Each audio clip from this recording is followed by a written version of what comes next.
एक स्कैम हो रही है हमारे और आपके साथ, हर किसी के साथ लगभग, जो कि रेलवे और एसएससी के नाम पे चलाया जाता है।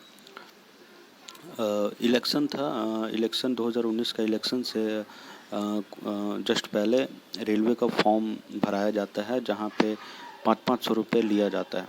ठीक है, कोई दिक्कत नहीं है। भरवाने के बाद क्या होता है कि हम लोगों को लगता है कि अब एग्ज़ाम हो जाएगा, ज़्यादा ज़्यादा 4 महीने, 5 महीने, 6 महीने लगेगा। लेकिन आज 2 साल होने को है, आज तक रेलवे का कोई एक नोटिफिकेशन भी नहीं आया कि इसका एग्ज़ाम कराया जाएगा कि नहीं कराया जाएगा। तो आप समझ सकते हैं, ये एक तरह का स्कैम ही है जो इलेक्शन में खर्च करने के लिए हम लोगों से लिया गया। हमें समझ नहीं आता है कि जहाँ पे बेरोज़गारों को रोज़गार देना चाहिए, वहाँ पे सरकार बेरोज़गारों से उल्टा पैसे कमा रही है, बेरोज़गारों से उल्टा पैसे कमा रही है। 500-500 रुपये लेकर यहाँ पे 1.5 से 2 हज़ार करोड़ रुपए सिर्फ हम लोगों से, जहाँ पे हमारे जैसा लोग जो बेरोज़गार हैं उनको एक तो फॉर्म के लिए पैसे भरो, उसके बाद सेंटर ये लोग कहाँ देते हैं। अगर ये है नॉर्थ में तो देंगे साउथ में, जो साउथ वाले हैं उनको देंगे नॉर्थ में। तो इस तरह का इनका चलता है। तो मतलब एक बार आप फॉर्म भरो, उसके बाद इतना परेशान हो सेंटर के लिए, एक दिन पहले जाके स्टेशन पे सो, कोई व्यवस्था नहीं, वहाँ पे जाओ, आपके हज़ारों रुपए खर्च होंगे जहाँ पे, और उसके बाद भी सालों साल का वेट करना पड़ता है। एक है हमारे देश की जो व्यवस्था है, शिक्षा व्यवस्था, और आप एक बाहर की देखो, जैसे साउथ कोरिया, जो कि टेक्नोलॉजी में कितना ज़्यादा डेवलप है। वहाँ कोई भी एग्ज़ाम होता है, कोई भी एग्ज़ाम होता है, उसके लिए सरकार पूरी की पूरी तरह लग जाती है। वहाँ पे जो ट्रैफिक व्यवस्था तक को रोक दी जाती है, वहाँ पे हॉर्न बजाना तक मना कर दिया जाता है। उनके एग्ज़ाम के लिए इतना ध्यान दिया जाता है। और यहाँ पे बस बोल दिया गया, फॉर्म भरवा दिया गया, फिर आपका एग्ज़ाम हो और चाहे नहीं हो, कोई मतलब नहीं है। चाहे 4 साल 5 साल गुजर जाए, कोई मतलब नहीं है। मुझे समझ में नहीं आता है, जहाँ पे इलेक्शन में 60 से 70 करोड़ लोग वोट देते हैं और वो ऑनलाइन भी नहीं होती है, फिर भी वहाँ पे 1 से 2 महीने में रिज़ल्ट आ जाती है। और लेकिन हम लोगों का जहाँ पे 20-30 लाख मुश्किल से एक एग्ज़ाम का फॉर्म भरते होंगे बच्चे, वहाँ पे इन लोगों को 4 साल 5 साल भी कम पड़ जाता है। अभी कर क्या रहे हैं लोग, सारा कुछ टाइम पे हो जा रहा, विधायकों की खरीद फरोख्त और इलेक्शन करवाना, हर चीज़ हो जा रहा है इस महामारी में। ऑफिस खुला हुआ है, उसके बावजूद एसएससी सीजीएल 2018, सीएचएसएल, एमटीएस ये सब का रिजल्ट नहीं निकाला जा रहा। तो आप समझ सकते हो ऑफिस में बैठ के लोग करते क्या है, कोई काम नहीं है, फिर भी रिजल्ट नहीं निकाला जा रहा है। ये इतना बड़ा लोड नहीं है, इतने सरकारी एम्प्लॉय हैं और सारा एग्ज़ाम ऑनलाइन होता है। तो ये मुश्किल से 1 सप्ताह, 10 दिन, 15 दिन, चलो 1 महीने से ज़्यादा का काम नहीं है। लेकिन ये लोग जानबूझकर देना नहीं चाहते। क्यों नहीं देना चाहते हैं, ये इस बात को आप समझिए।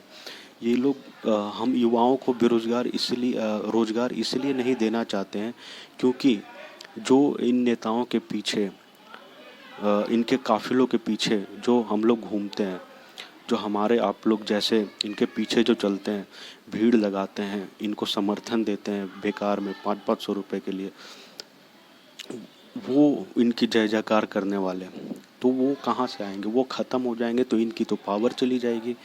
तो इसलिए ये रोज़गार नहीं देते हैं, क्योंकि रोज़गार दे देंगे तो इनकी जय जयकार कौन करेगा, इनके पीछे कौन घूमेगा। जब इनके पीछे कोई नहीं घूमेगा तो इनकी सारी पावर ख़त्म हो जाएगी। जैसे आपने देखा मन की बात का कैसे लोगों ने डिसलाइक कर कर के मोर बना दिया। तो 10 करोड़ बहुत होते हैं, अगर 10 करोड़ अगर आ जाएं, अगर 10 करोड़ चाह लें तो ये लोग ऐसे गायब होंगे जैसे गधे के सर से सींग गायब हो जाती है।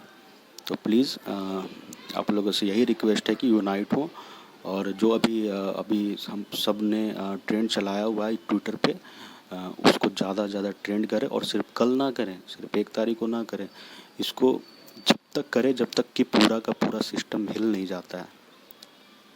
और एक चीज़ और, जैसे लोग पॉलिटिशियन हैं, तो हम लोगों को अगर एग्ज़ाम दिलाना पड़ता है, हम लोगों को एंट्रेंस एग्ज़ाम, हम लोगों के लिए एंट्रेंस एग्ज़ाम है, तो क्यों ना जो देश चलाते हैं, जिनके हाथों में इतनी बड़ी देश चलाने की जिम्मेदारी होती है, उनकी भी एंट्रेंस एग्ज़ाम कराई जाए और फिर उन लोगों का जो एग्ज़ाम है वो डिले कराया जाए। और जैसे हम लोगों का 2 साल 4 साल लगता है ना, ये लोग का भी डिले कराया जाए। ये लोग का इलेक्शन का ये जो एंट्रेंस है उसके रिजल्ट में तब ये लोगों को समझ में आएगा कि अ, जो इतने करोड़ों बच्चे लोग हैं, यंगस्टर लोग हैं, वो किस मानसिक स्थिति का सामना करते हैं। तो ये आप लोग सारे लोग ट्विटर पे ये ट्रेंड चलाएं, हर एक सोशल मीडिया पे ट्रेंड चलाएं और तब तक चलाएं, रुके ना। और जब तक चलाएं, पढ़ाई के साथ साथ आपको 1-2 मिनट का समय निकालना है और इतना ट्रेंड चलाएं, इतना फैलाएं, हर एक लोग अपनी वीडियो बनाएं, शेयर करें, अपनी बात रखें, कमेंट रखें। चुप बैठने से नहीं होगा और तब तक चलाएं जब तक कि पूरा का पूरा सिस्टम हिल नहीं जाता है। ठीक है। और बात करें ये जो नई पॉलिसी ला रहे हैं ये लोग, जहाँ पे रेलवे और एसएससी दोनों को मर्ज किया जा रहा है और जितने भी बैंकिंग सिस्टम है उसको मर्ज किया जा रहा है। तो चलो बहुत बढ़िया है, ये तो सुनने में बहुत अच्छा लगा। और जैसा कि हमारे मोदी जी ने बताया कि ये पॉलिसी में ये चीज़ है, ऐसे होगी, विद्यार्थियों की परेशानी ख़त्म होगी। तो चलिए देखते हैं कितनी परेशानी ख़त्म होती है। लेकिन जैसे आपकी पिछली जितनी भी पॉलिसी आई है वो जिस तरह से फेल हुई है और जिसमें जिस चीज़ के लिए और जिसके लिए पॉलिसी आई है सबसे ज़्यादा परेशानी उन्हीं लोगों को हुई है।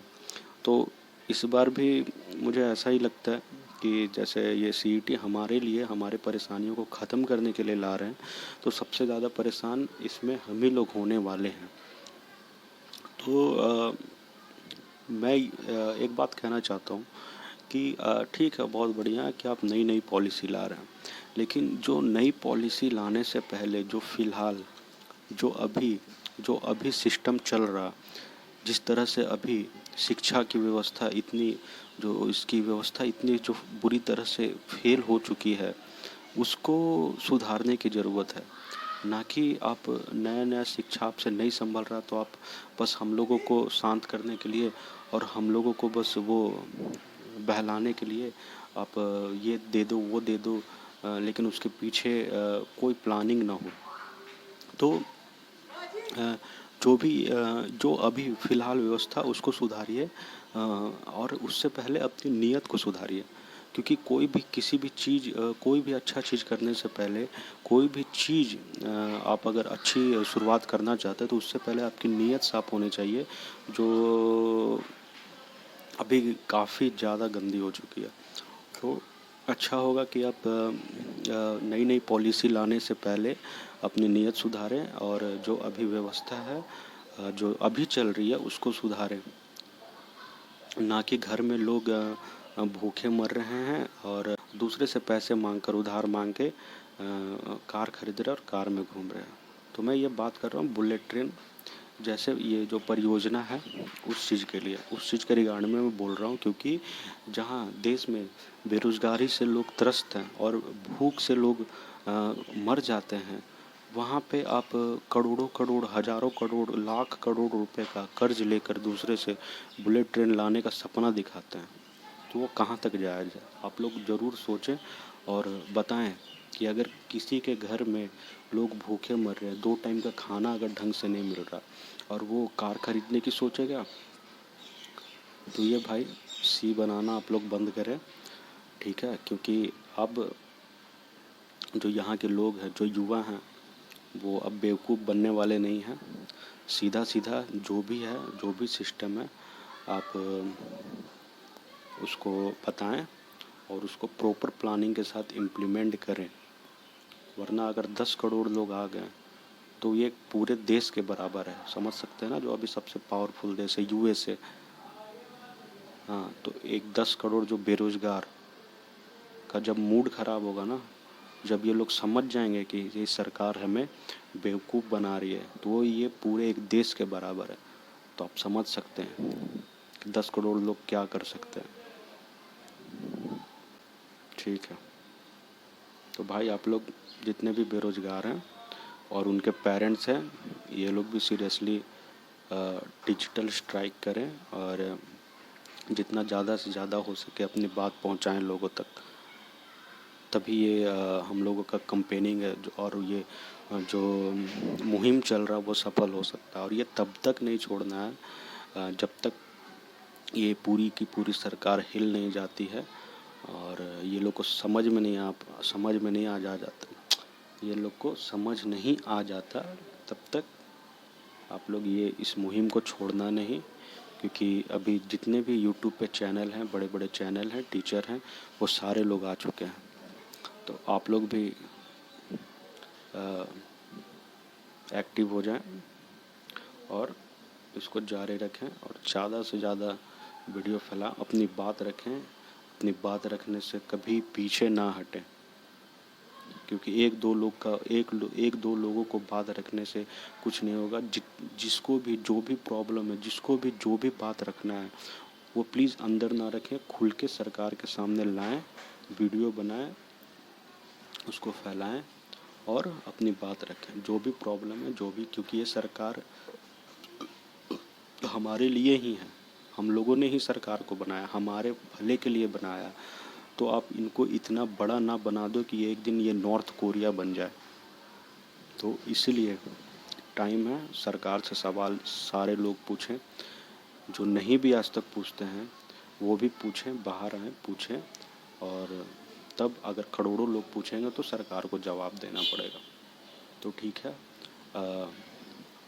बाकी आप लोग खुद समझदार हैं, ठीक है।